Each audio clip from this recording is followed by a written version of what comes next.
Bismillahirrahmanirrahim. Alhamdulillahirabbil alamin. Wassalatu wassalamu ala sayyidina Muhammadin asyrafil anbiya'i wal mursalin wa ala alihi wa sahbihi ajma'in. Alhamdulillahilladzi hadana li hadza wa ma kunna linahtadiya laula an hadana Allah. Rabbi shrah li sadri wa yassir li amri wahlul 'uqdatam min lisani yafqahu qawli. Rabbi yassir 'alaika yassir wa tammim bil khair. Ahlan wa sahlan yang berbahagia Al-Fadil Ustaz Rushdi bin Ramli Al-Jauhari, penulis buku Biografi Agung Rasulullah Sallallahu Alaihi Wasallam, kerana sudi bersama-sama dengan Gemenur Iman dalam kuliah hari ini. Juga yang dikasihi para pencinta ilmu Al-Quran, sahabat-sahabat yang dirahmati lagi dikasihi oleh Allah Subhanahu Wa Taala yang maraton terus daripada maghrib dah subuh, masya-Allah. Daripada subuh tadi tersasa Ustaz.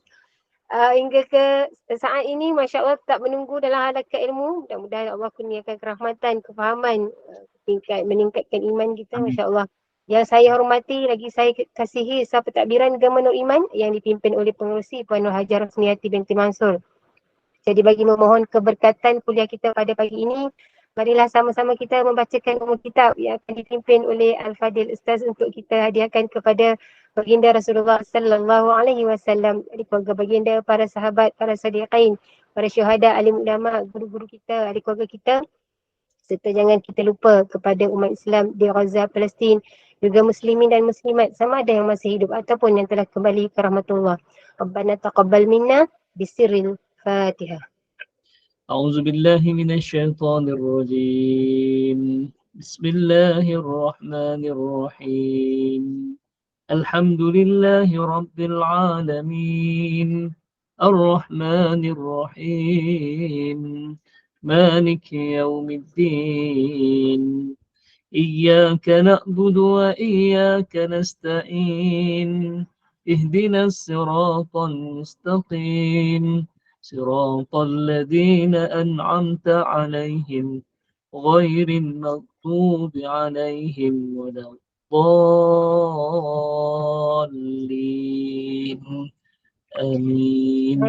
Amin ya Rabbal Alamin. Mudah-mudahan bertambah kefahaman kita, bertambah meningkatnya iman kita, dan yang paling penting juga tambah kecintaan kita kepada baginda Rasulullah Sallallahu Alaihi Wasallam. Jadi tanpa membuang masa lagi, jom kita menyelusuri biografi agung Rasulullah Sallallahu Alaihi Wasallam bersama dengan Al-Fadil Ustaz Rushdi bin Ramli Al-Jauhari. Falyatafadhal mashkura Ustaz. Terima kasih Amirah. Dia daripada maghrib sampai sekarang tau. Bukan daripada subuh. Itulah benda ngantuk dia daripada maghrib. Tak dapat kopi Ustaz. Oh, tak dapat kopi, ya Allah. Ni kopi. Mana kopi? Kopi Brunei benda. Kopi Brunei bagi ni. InsyaAllah. Okay. Auzubillah minasyaitanirrajim. Bismillahirrahmanirrahim. Assalamualaikum warahmatullahi wabarakatuh. Innal hamdalillah nahmaduhu wa nasta'inu wa nastahdihi wa nastaghfiruh wa na'udzu billahi min syururi anfusina wa min sayyiati a'malina may yahdihillahu fala mudilla lahu wa may yudlil falan tajida lahu waliyan mursyida. Qala rabbi shrah li sadri wa yassir li amri wahlul 'uqdatam min lisani yafqahu qawli fa amma. Terima kasih pada Puan Amirah, khususnya seluruh barisan kepimpinan Gemenur Iman yang dimuliakan Kak Ros selaku pengerusi dan seluruh anggota kuasa, dan tak lupakan juga pada para ibu, para ayah yang dirahmati oleh Allah Subhanahu Wa Taala sekalian. Pertama dan selama-lamanya, marilah sama-sama kita merafakkan sendiri kesyukuran pada Allah Subhanahu Wa Taala kerana kita diizinkan oleh Allah bertemu pada pagi ini. Mudah-mudahan pertemuan kita ini insya-Allah akan menjadikan sesuatu yang terbaik dalam kehidupan kita, dan insya-Allah kita duduk dalam majlis ilmu ini, mudah-mudahan juga Allah kira sebagai ibadah yang akan memberatkan neraca timbangan kita. Dan seterusnya, bila kita bicara tentang biografi agung Rasulullah SAW, mudah-mudahan akan bertambah kecintaan kita pada baginda yang akan melayakkan kita semua untuk boleh syafaatnya, yang akan menyelamatkan kita semua daripada api neraka Allah. Amin Rabbal Alamin. Okay, jom kita sambung pada muka surat 169 bab ke-10, iaitu kehidupan Rasulullah SAW. Okay, kita dah sambung pada tajuk seterusnya adalah Rasulullah sebagai ketua keluarga, kan? Baru Datuk satu. yang amat menyayangi cucunya. Oh, Datuk yang mencucunya isteri. Okey, insyaAllah. Okey, jom kita masuk. Okey, ada sebuah hadis yang menceritakan tentang baginda SAW teramat sayang kepada dua orang cucunya Hasan dan Husain. Kan? Suatu ketika Rasulullah SAW sedang solat, tiba-tiba kedua orang cucunya ini naik ke atas badan baginda yang sedang sujud. Okay. Namun kerana sayangnya baginda SAW, baginda tidak bangun mengangkat badannya sehingga Hasan dan Husain ini beredar. Okay. Sebenarnya Rasulullah SAW bukan saja sayang kepada cucunya, malah semua kanak-kanak di zaman Nabi SAW. Dalam satu hadis yang kita mungkin biasa dengar, man lam yarham la yurham. Barang siapa yang tidak mengasihi, dia tidak akan dikasihi oleh Allah. Hadis ni asbabul wurudnya, kisahnya ada seorang lelaki. Hadis ni diriwayatkan oleh Abu Hurairah radhiyallahu anhu.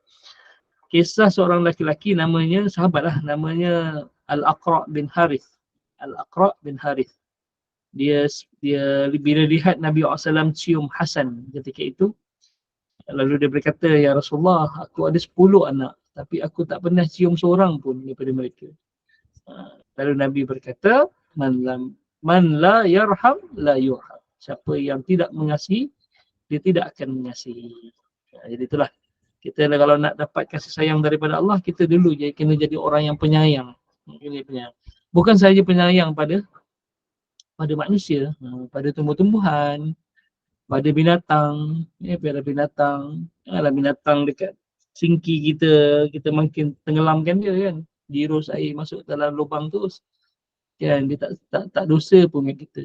Cuba ambil semut tu letak tepi, semut doakan aku oh ya Allah, kan, nampak terkapai-kapai kumbang ke apa kan, ambil kumbang tu letak tepi, kumbang tak kacau kan, letak tepi je, kumbang doakan aku, insyaAllah kan. Kena penyayang, barulah Allah sayang kita. Okay. Kalau yang kita bincang tadi tu, Rasulullah SAW bukan sahaja sayang kepada cucunya, malah kepada semua kanak-kanak di zaman baginda SAW. Banyak peristiwa lah. Walaupun saya tak tulis dalam ni, banyak peristiwa. Antaranya kisah seorang budak kecil yang kita dalam kitab Syama'il Muhammadiyah, Nabi bergurau, yang dia main anak burung. Lepas tu anak burung tu mati dapat tangan dia. Nabi panggil dia ya Aba Umair. Sedangkan dia tak kahwin lagi. Kalau kahwin, bolehlah panggil Aba Umair. Kan? Ma fa'ala Nughair. Apa yang sedang dibuat oleh burung kecil tu, Nughair tu. Maksudnya burung tu mati pada di tapak tangan dia. Jadi dia takut, kena marah. Nabi tak marah dia pun, Nabi bergurau. Apa yang telah dibuat oleh, apa yang sedang dibuat oleh burung kecil tu. Lepas tu tunjuk, dah mati. Lepas tu para ulama kata kalau kanak-kanak main binatang sampai mati, tak berdosa.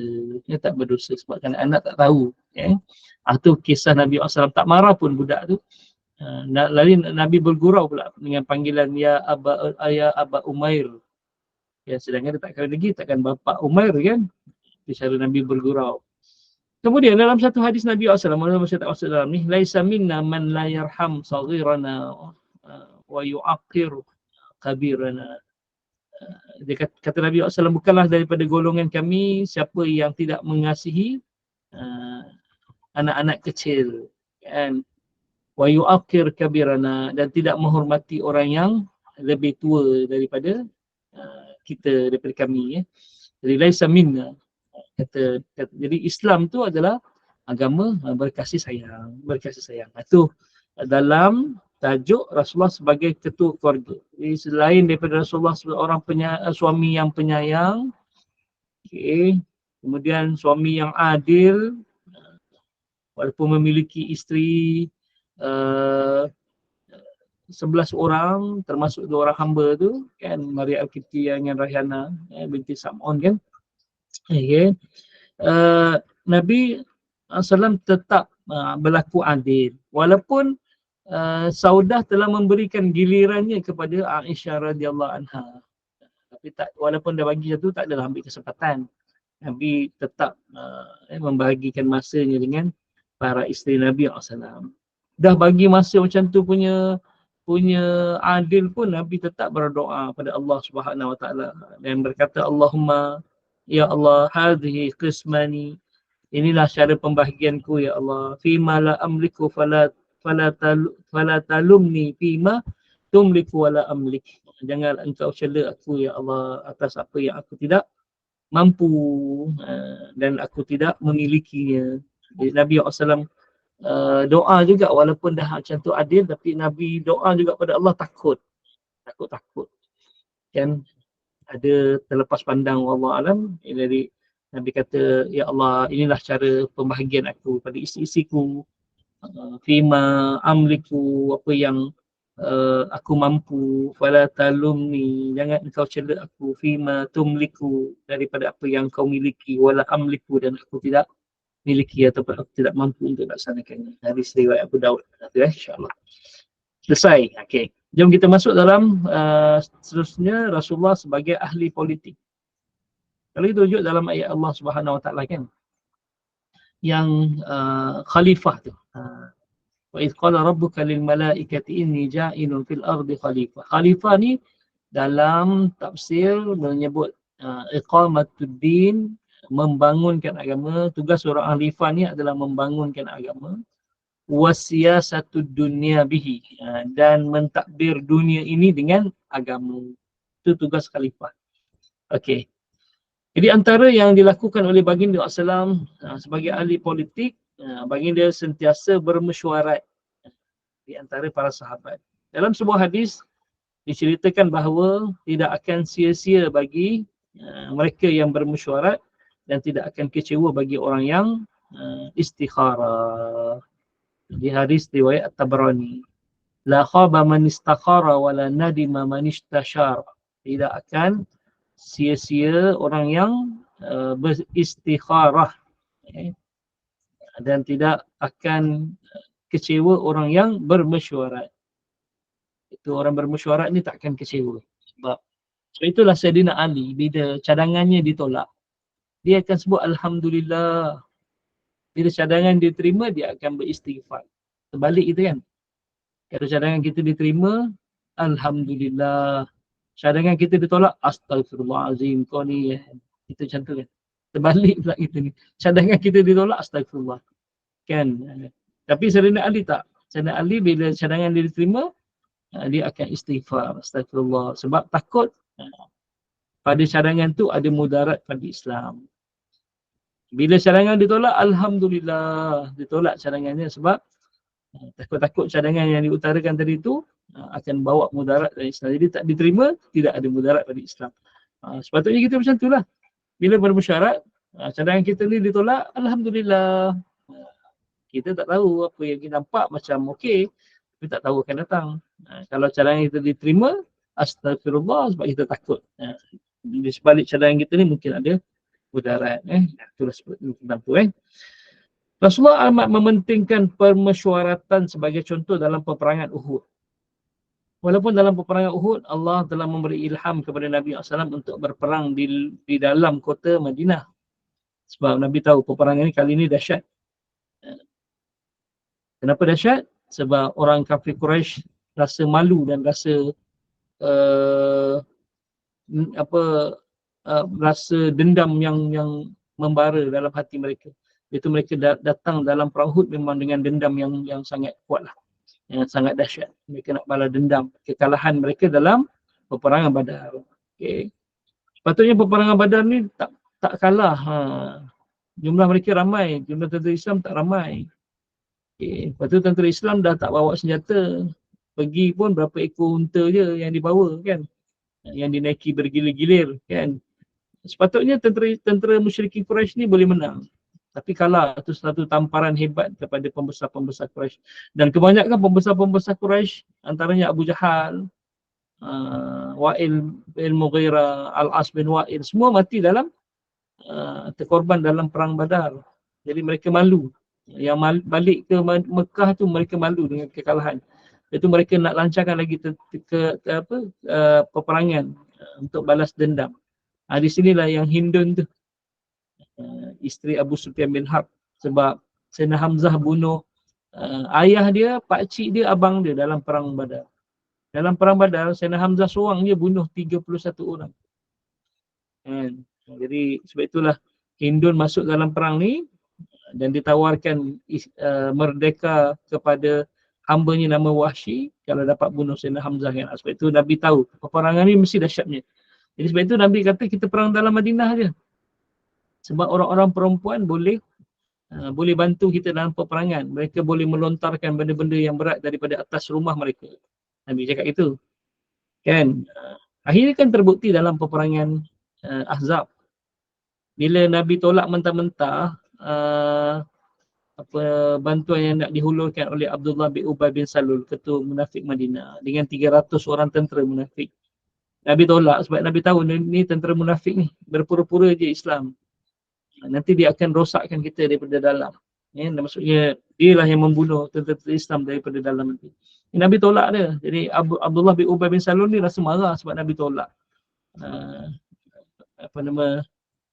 cadangan dia lah, ataupun Nabi tolak permintaan dia untuk bergabung dengan Nabi SAW. Apa yang berlaku? Tentera munafik ni dia serang tentera Islam daripada belakang kan. Sebab daripada depan tak boleh. Depan ada satu parit yang dibina oleh Nabi SAW dan tentera Islam. Jadi daripada dalam Madinah lah tentera munafik. Yang mengalahkan mereka 300 orang ni adalah para wanita kat belakang. Tak sampai ke tentera Nabi SAW pun. 300 orang tentera munafik ni dikalahkan oleh orang-orang perempuan sahaja di dalam kota Madinah. Sebenarnya Nabi cadangan macam tu. Tapi oleh kerana Nabi bermesyuarat dengan anak-anak muda Madinah, ataupun lebih tepat sekali adalah Nabi ketika itu bermesyuarat dengan orang yang tidak turut serta dalam peperangan Badar. Sebab peperangan Badar ni yang terlibat ni orang-orang Muhajirin dan ada sebahagian sedikit tak ramai orang-orang Ansar. Tapi bila peperangan tu menang, yang anak-anak muda ni bersemangat. Lepas tu orang-orang yang tak ikut dalam perang Badar tu pun bersemangat. Kita perang kat luar lah Rasulullah. Oleh kerana cadangan majoriti daripada tu adalah berperang di luar kota Madinah yang lebih banyak. Nabi SAW penuhi ataupun Rasulullah ikut keputusan mesyuarat. Keputusan mesyuarat. Punya ada hikmah. Ada hikmah. Kita rujuk dalam surah Al-Imran ada kisah tentang Al-Yawma nudawiluha. Hari ini kami gilirkan kamu wahai Muhammad. Sebelum ni kamu menang. Kali ini kami kalahkan kamu. Untuk kami mengetahui siapa di kalangan kamu orang-orang yang ikhlas, beriman pada Allah SWT. Kan? Itu tujuannya. Jadi ada hikmahnya. Tapi walaupun Nabi dah dapat isyarat bahawa kalau berperang di luar kota Madinah ni, mungkin tentera Islam ni akan mengalami kekalahan. Sebab itu Nabi SAW pakai baju 2 lapis. Baju besi tu 2 lapis. Kan? Biasa selapis cukup. Ni 2 lapis. Sebab Nabi tahu peperangan kali ni dahsyat. Tapi walau bagaimanapun, baginda tetap menerima pandangan majoriti dalam melaksanakan setiap tindakan. Sama tepatlah dengan ayat Allah Subhanahu Wa Taala surah Asy-Syura. Nama pun surah Asy-Syura. Syura ni surah bermesyuarat. Surah mesyuarat. Ayat 38. Wa amruhum syura bainahum. Dan setiap perkara ni bagi orang Islam ni syura bainahum. Mesyuarat di antara mereka. Maksudnya dalam tafsir la yabrumuna amran hatta yatasyawaru fi. Maksudnya mereka tidak akan melaksanakan ataupun tidak menyelesaikan satu perkara itu hatta sehinggalah yatasyawaru. Mereka bermesyuarat fihi padanya. Jadi bukan keputusan seorang. Bukan kuasa veto. Ini bukan kuasa veto. Dia hasil daripada mesyuarat. InsyaAllah wala nadima man istasyara. Tidak akan sia-sia, tidak akan kecewa orang yang bermesyuarat. Sebab itu mesyuarat ni dapat pahala. Mesyuarat ni dapat pahala. Datang mesyuarat ni dapat pahala. InsyaAllah. Itu Rasulullah sebagai ahli politik. Seterusnya Rasulullah SAW mengirimkan surat. Sebagai ahli politik, Rasulullah SAW tetap menerapkan dakwah dalam kepimpinannya. Bukan sekadar semata-mata untuk mempertahankan kedudukannya, kerajaannya, tapi Nabi SAW berdakwah. Baginda sejajar, baginda diutus oleh Allah untuk mengembangkan agama Islam dan membebaskan manusia daripada perhambaan kepada sesama manusia, kepada perhambaan kepada Allah Subhanahu Wa Taala. Sebab itu kalau peperangan ni dia tak panggil penjajahan, jajah, dia bukan jajah, dia buka. Fathul Mekah, kan, digunakan istilah fathu, pembukaan. Jadi bila Nabi SAW menguasai satu negara itu, Nabi membuka lembaran baru kepada negara tersebut. Jadi baginda bukan menjajah. Kalau menjajah ni macam ni lah, British jajah tanah Melayu dulu, habis semua. Biji timah dia bawa balik ke negara dia pergi. Semua hasil masul daripada bumi tu dibawa balik ke negara dia, negara jadi kaya. Itu kita lihat negara-negara penjajah sekarang ni kaya raya. Patutnya mereka tak boleh bangga lah dengan kekayaan tu, sebab kekayaan tu adalah hasil rompakan daripada negara-negara yang dijajah dulu, kan. Kalau kita nak tengok dekat British tu apa sumber yang boleh menyebabkan mereka kaya? Tak ada sumber, kan. Malaysia juga yang kaya dengan biji timah, masya-Allah. Biji timah ni, silver ni, kan. Apa lagi? Getah, buat tayar, buat semua alat-alat plastik tu getah, kan. Koko, kan. Buat coklat, semua daripada sini. Apa lagi? Semua hasil-hasil daripada Malaysia. Tebu, padi. Apa dia? Padi, kan. Rempah-rempah semua tu, kan. Semua dia ambil, dia curi. Sawit ni baru. Sawit baru. Okey. Itu bila kita ni nampak ni, yang di Europe kan dia buat kempen satu, apa nama, anti minyak sawit. Sebab minyak jagung dia, minyak bunga matahari dia tak boleh pergi. Minyak sawit ni minyak yang terbaik. Dia buatlah macam-macam propaganda, kata apa nama, Allah SWT, minyak sawit ni tak bagus lah, umpamanya, kan. Allahumma salli. Jepun buat kajian, rupanya minyak sawit ni tak ada kolesterol yang disebut. Kalau ada kolesterol pun kolesterol yang baik. Sebab kolesterol yang jahat ni daripada binatang semuanya. Daripada tumbuh-tumbuhan ni kolesterol semua kolesterol yang baik, kan. Akhirnya dia buat apa? Dia buat ni apa, lambang orang hutan. Jadi dia kata kerana buat ladang besar-besar minyak sawit, ladang sawit ni menyebabkan populasi orang hutan dah semakin tak ada, jadi merosakkan habitat orang hutan. Jadi itu pula kempen dia untuk jangan beli minyak sawit Malaysia, kan. Kan itu sebab dia bukan jajah, dia adalah buka Fathul Mekah, insya-Allah. Okey. Seterusnya kalau kita lihat, baginda telah mengutus surat kepada raja-raja dan para pemimpin negara sekitar Madinah. Antara pemimpin-pemimpin yang diutus surat Rasulullah SAW bagi menyeru memeluk agama Islam adalah Raja Horkul ataupun Raja Heraklus. Hercules ni dalam bahasa Rom maksudnya anak Tuhan. Dalam bahasa Rom, Hercules ni maksudnya anak Tuhan. Jadi Raja Horkul dalam bahasa Arab, Heraklus ataupun dalam bahasa ni Hercules. Okay. Raja Rom pada tahun ke-6 Hijrah. Haris bin Abi Syamar Al-Ghassani, Raja Damsyik. Raja Damsyik pun, walaupun Haris bin Abi Syamar ni di bawah kerajaan Rom juga. Sebab Parsi ketika itu dikuasai oleh Rom. Raja Kisra, apa nak sebut ni, Cerobos. Tak tahu macam mana nak sebut dah. Raja Parsi. Okay. Raja Parsi. Itu di Iran, Uzbek. Itu Raja Parsi lah yang menguasai Iraq ketika itu. Raja Muqawqis atau Raja Makukis, Raja Mesir pada tahun ke-7 Hijrah. Raja Najasyi, Raja Habsyah. Uzza bin Abi bin Ali Al-Hanafi, pemerintah Yamamah. Yamamah di bawah Saudi lah. Okay. Al-Munzir bin Sawi At-Tamimi, pemerintah Bahrain. Ja'far dan Abi Ibn Jalandi, kedua-duanya adalah pemerintah Oman. Pemerintah Oman. Okay. Allah SWT. Kalau nak tengok gambar surat tu dekat ni surat. 178. Ini 178. Macam ni isi kandungan surat. Okey. Okey. InsyaAllah. Saya tak share kot 178. Dia sebut min koyak Ustaz dah koyak-koyak tu. Tapi dia tulis atas kulit. atas kulit binatang ke apa Ustaz? Atas kulit binatang. Oh. Tulis kulit dengan kambing. apa ya Ustaz? Hah? Tulis dengan apa ya? Tulis dengan apa? Pen lah. Pen dah nak buat. Oh ada Ada. Yang orang pertama menulis dalam dunia kan Nabi Idris AS. Menulis pen dan kertas. Nama Nabi ada kertas.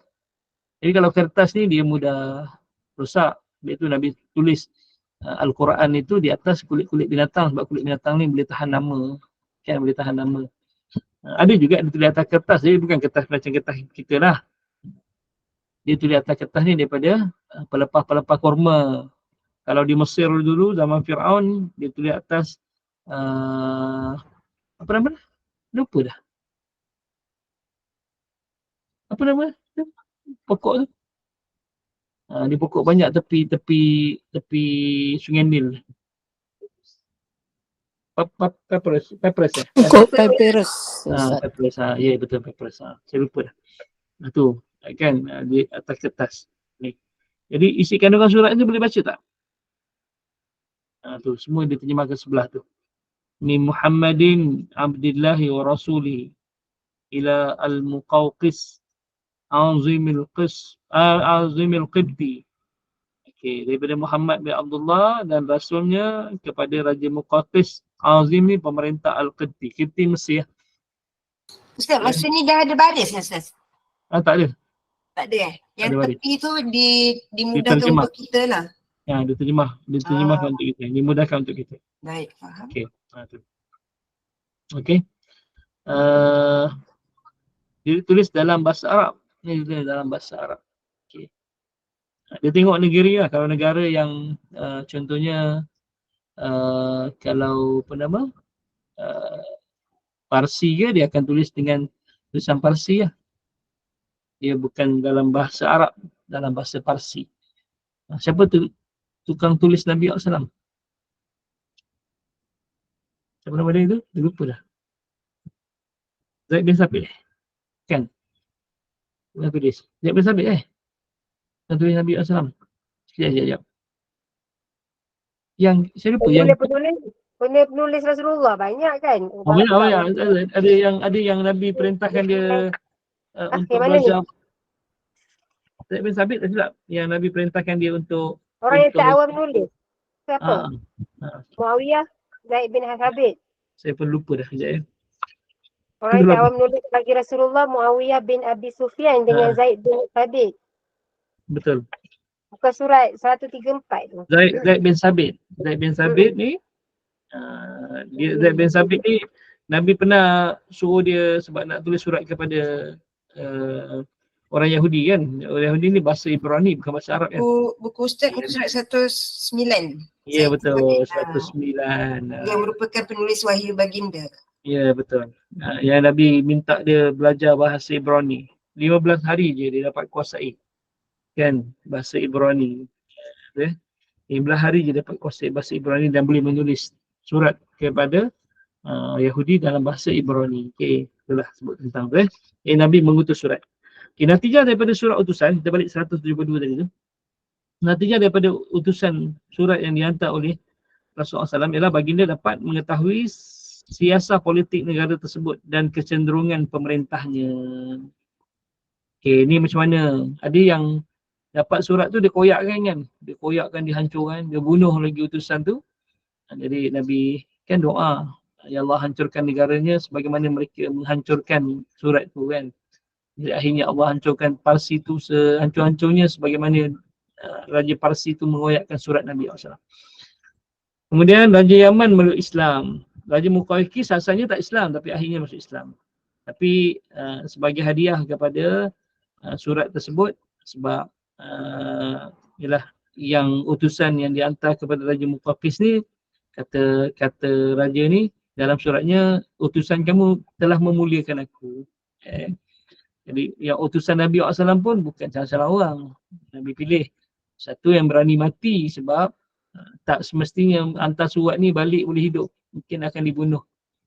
Okay. Yang kedua, akhlaknya. Dengan akhlaknya dengan Allahumma salli dengan raja tersebut. Akhirnya menarik mereka untuk masuk Islam. Okay. Jadi surat tu dibalas oleh Nabi SAW. Surat tu dibalas oleh Raja Muqawqis dan diberikan hadiah kepada baginda SAW. Yang pertama Maria Al-Qibtiyah, hamba. Tapi hamba ni bukan hamba biasa. Sebab dalam surat Raja Muqawqis kepada Nabi SAW tu, aku hadiahkan kepada kamu 2 orang wanita yang paling mulia di Mesir. Maksudnya, itu ada pendapat kata dia bukan hamba. Ada pendapat kata dia bukan hamba. Ada pendapat kata dia adalah puteri raja. Tapi yang kuatnya, yang lebih asah adalah hamba yang diberikan oleh Raja Muqawqis kepada Nabi SAW. Sebab dalam surat tu dia tulis dalam surat ni, Raja Muqawqis balas kepada surat Nabi SAW, dia tulis kata, setakat ni aku masih lagi berpegang pada agamaku, sehinggalah nanti aku akan dapat tahu satu agama yang lebih baik daripada agama yang aku anuti. Kemudian sebagai balas utusan kamu telah memuliakan aku, kan. Jadi terimalah hadiah daripada aku 2 orang hamba, 2 orang wanita yang tinggi kedudukannya di Mesir. Itu Maria Al-Qibtiyah dan adiknya Shirin Al-Qibtiyah. Shirin Al-Qibtiyah. Betul dia bangsa Qibti. Jadi raja ni pun bangsa Qibti. Raja Muqawqis bangsa Qibti. Betul dia tulis dalam surat tu Azimul Qibti. Bangsa Qibti ni bangsa yang memerintah Mesir. Okay. Kemudian Nabi ambil Maria Al-Qibtiyah sebagai isteri Nabi SAW, dan Shirin tu Nabi berikan kepada Hasan bin Sabit, penyair Nabi SAW. Okay, seterusnya Raja Najashi telah masuk Islam. Okay. Al-Munzir bin Sawi At-Tamimi, perintah Bahrain, menerima Islam. Kedua-dua pemerintah Oman serta rakyatnya meluk agama Islam. Itu kenapa Nabi SAW Allahumma salli istilahnya berdakwah kepada raja-raja dulu, tackle raja dulu. Sebab itu Nabi SAW bersabda, an-nasu ala dini mulukihim. Manusia, rakyat ni akan mengikut agama ketuanya, akan mengikut agama rajanya. An-nasu ala dini mulukihim. Manusia ni akan mengikut ketuanya, agama ketuanya dan agama rajanya. Itulah Nabi SAW bagi ahli politik, Nabi berdakwah kepada raja-raja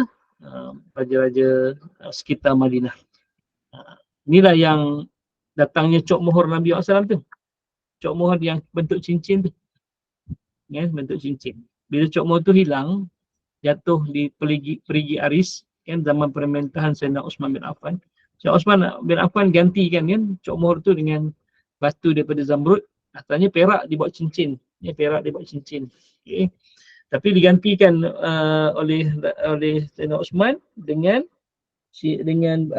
batu daripada Zamrud. Batu daripada Zamrud. Okay. Allahumma salli alaihi yang surat 174 tu. Okay. Ada replika cincin dia. Ini replika cincin. Cincin Rasulullah ni kan. Dia buat sini Muhammad Rasulullah. Okay. Muhammad Rasulullah. Okay, ini dulu macam ni lah bentuk cok mohon Nabi SAW.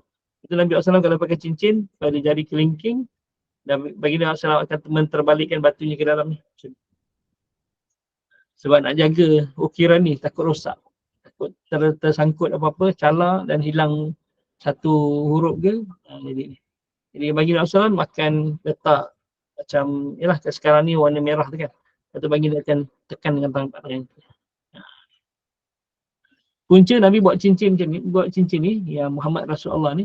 Sebab ada seorang sahabat tu kata, ya Rasulullah, orang-orang ajnabi ni, raja-raja ajnabi ni, dia tidak menerima surat melainkan ada cop mohor. Lalu Nabi minta pada sahabat untuk buatkan satu cincin yang sekali cop mohor, sekali dengan cop mohor. Itulah disebut. Tapi cincin ni jatuh kan di zaman pemerintahan Sayyidina Osman Affan. Kemudian Sayyidina Osman gantikan tu. Kalau yang ni 3 baris Muhammad Rasul Allah, yang ni digantikan 2 baris je. Muhammad Rasul Allah atas. Muhammad Rasul Allah. 2 baris saja. Ini cop mohor yang digantikan oleh Sayyidina Osman bin Affan. Okey. Okay. Jom kita masuk terus dalam Rasulullah menerima Rasulullah sebagai pemimpin. Tadi Rasulullah sebagai ahli politik. Rasulullah sebagai pemimpin. Okey, Allahumma salli alaihi menerima pandangan orang bawahan. Di kalangan sahabat-sahabat Rasulullah terdiri daripada pelbagai lapisan masyarakat. Ada yang muda, ada yang tua, ada golongan hamba, ada juga golongan orang kaya. Namun Rasulullah SAW tidak mengambil kira semua pandangan tanpa mengira status orang yang berkata, walaupun yang membicarakan itu adalah datangnya daripada seorang hamba.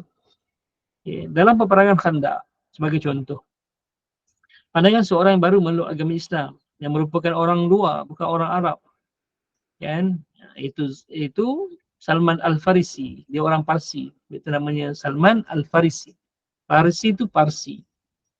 Sama masyarakat akan dibina parit yang panjang dan lebar bagi membina benteng pertahanan menghadapi musuh. Pandangan ini merupakan cara yang tidak pernah dilakukan oleh orang-orang Arab. Dia adalah cara orang-orang Parsi berperang.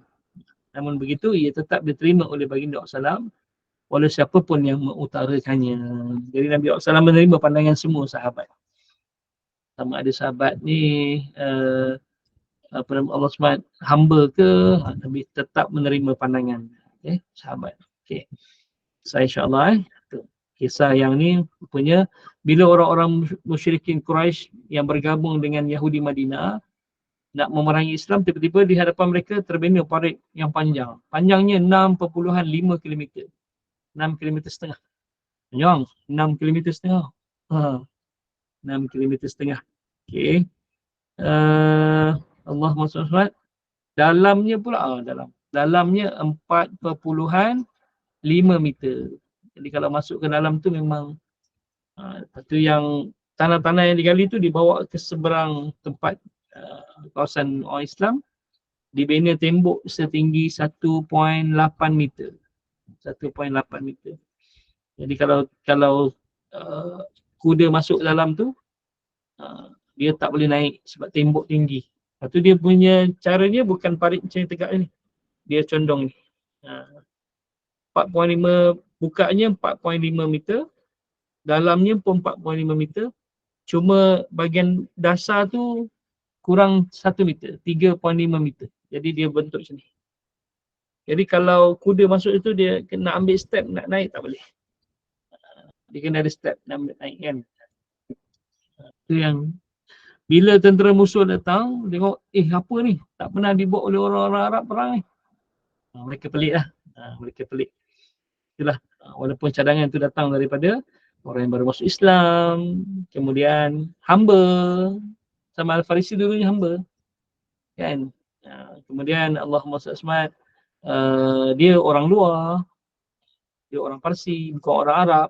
Tapi baginda Islam tetap menerima pandangan orang bawah. Dia boleh umpamakan macam nahoda kapal lah. Kan? Yang orang-orang miskin yang duduk bawah dekat kat perut kapal kan. Kalau dia tak terima pandangan orang bawah, satu kapal tenggelam. Kan? Kalau orang bawah kata kapal ni dah nak hancur apa, nak bocor ke, kan, dah bocor ke apa, ataupun dia tak terima pandangan, orang bawah dia lubangkan ni, habis semua, satu kapal hancur. Sebab tu kena terima pandangan orang bawahan juga. Ya, tak boleh terima orang-orang sekeliling je. Okey. Okay, seterusnya insya-Allah kita masuk. Ya. Parit Khandaq ni dah tak ada Ustaz. Apa dia? Parit Khandaq tu. Dah ditimbus dah. Sayangnya kalau ada nak tengoknya nak tengok. Boleh pergi, iaitu Masjid 7. Kalau kita ziarah luar Madinah, kan ada Masjid 7 tu. Masjid Fatah, Masjid Ali, Masjid Abu Bakar, Masjid Bilal. Ada 7 masjid tu yang dekat tu. Tapi Parit dah tak ada lagi lah. Cuma yang dibina masjid macam Masjid Fatah, Masjid apa nama, Abu Bakar, Masjid Ali, Masjid Bilal bin Rabah tu yang kat atas bukit tu, itu checkpoint. Jadi sepanjang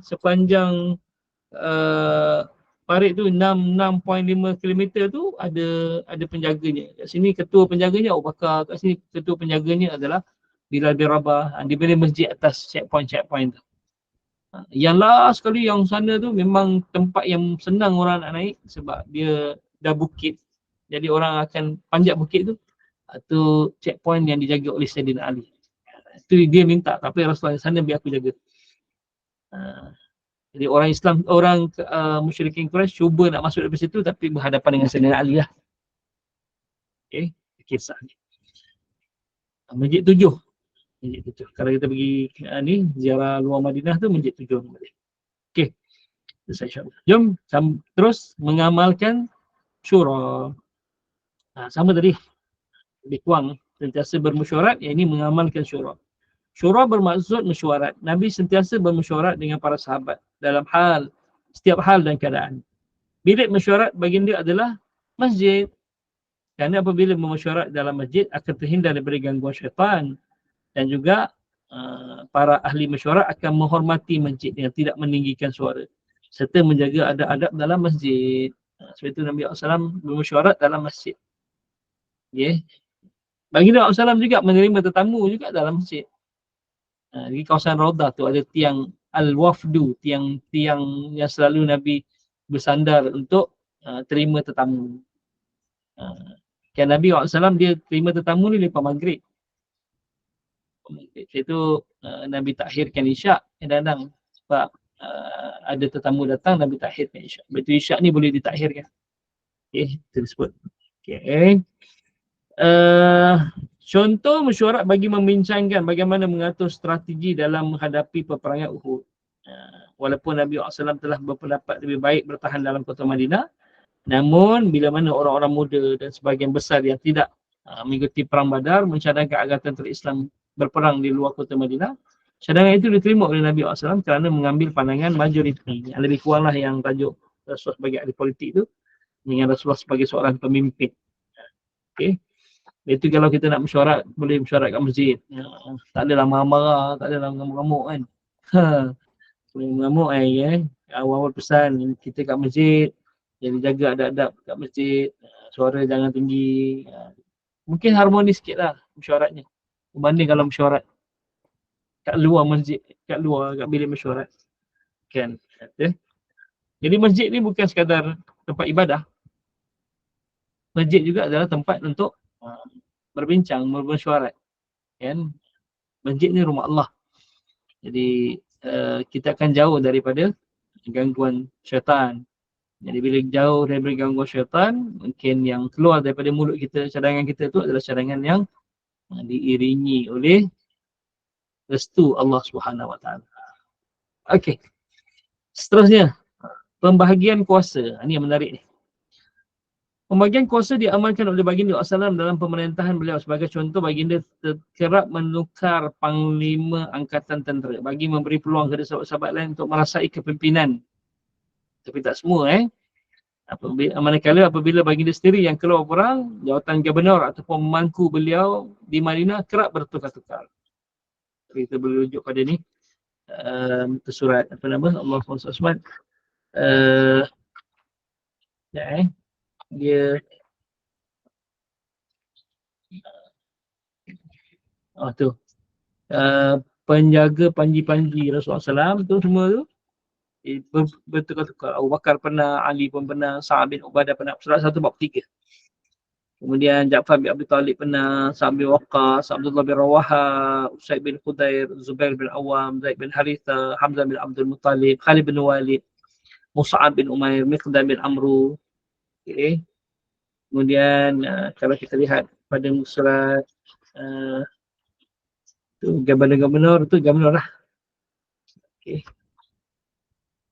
Itu insya-Allah itu yang disebutkan antaranya lah. Okey.